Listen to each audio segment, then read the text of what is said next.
தஞ்சாவூரில் ஒரு வாரத்திற்கு மேலாக உலா வரும் காட்டெருமையை பிடிக்க முடியாமல் வனத்துறை அதிகாரிகள் திணறி வருகின்றனர். இது தொடர்பான விவரங்களை தருகிறார் செய்தியாளர் சிவா. அந்த காட்டெருமை தற்பொழுது எந்த பகுதியில் இருக்கிறது, அதை பிடிப்பதற்கு என்ன மாதிரியான முயற்சிகள் தற்போது மேற்கொள்ளப்பட்டு வருகின்றன? விவரங்களை பதிவு பண்ணுங்க சிவா. கடந்த பிப்ரவரி மாதம் 15ஆம் தேதி தஞ்சை பகுதியில் காட்டெருமை உலா வருவதாக வனத்துறைக்கு தகவல் கிடைத்ததை அடுத்து வனத்துறை அங்கு சென்று கால் தடத்தை ஆய்வு செய்த பின் அது பைசன் எனப்படும் காட்டெருமைதான் என உறுதி செய்து வனத்துறை அதிகாரிகள் 4 குழுக்களாக பிரிந்து ட்ரோன் மூலம் கண்காணித்து வந்தனர்.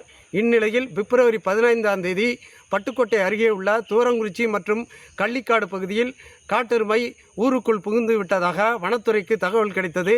இதனைத் தொடர்ந்து வனத்துறை அதிகாரிகள் தீவிர தேடுதல் வேட்டை நடத்தி வந்தனர். இந்நிலையில் நேற்று பட்டுக்கோட்டை அருகே உள்ள ஏனாதி பகுதியில் ஊருக்குள் புகுந்த காட்டெருமை விவசாய நிலங்களில் பெரும் சேதத்தை ஏற்படுத்தியுள்ளதாகவும் பொதுமக்களிடையே அச்சத்தையும் ஏற்படுத்தியுள்ளதாகவும் தெரிய வருகிறது. பெரும்பாலும் காட்டெருமை பைசன் எனப்படும் காட்டெருமை மலை சார்ந்த மேற்கு தொடர்ச்சி மலைப்பகுதியில்தான் வசித்து வரும் நிலையில் காடே இல்லாத தஞ்சை மாவட்ட பகுதிகளில் உலா வருவது பெரும் சந்தேகத்தை கிளப்பியுள்ளது.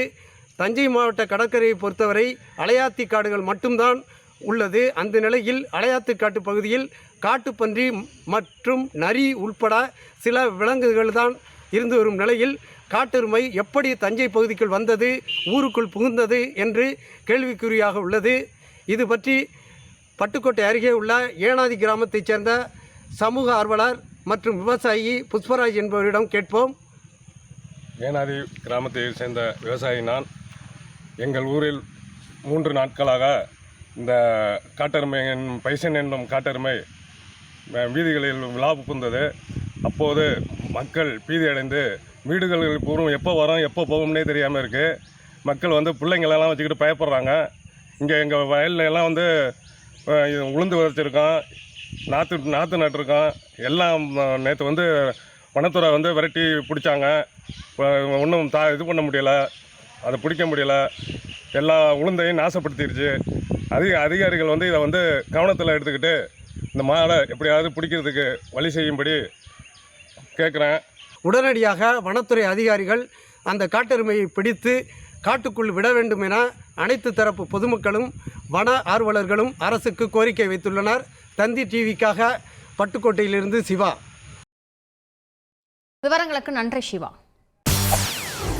செய்திகளை உடனுக்குடன் தெரிந்து கொள்ள உடனே சப்ஸ்கிரைப் பண்ணுங்க.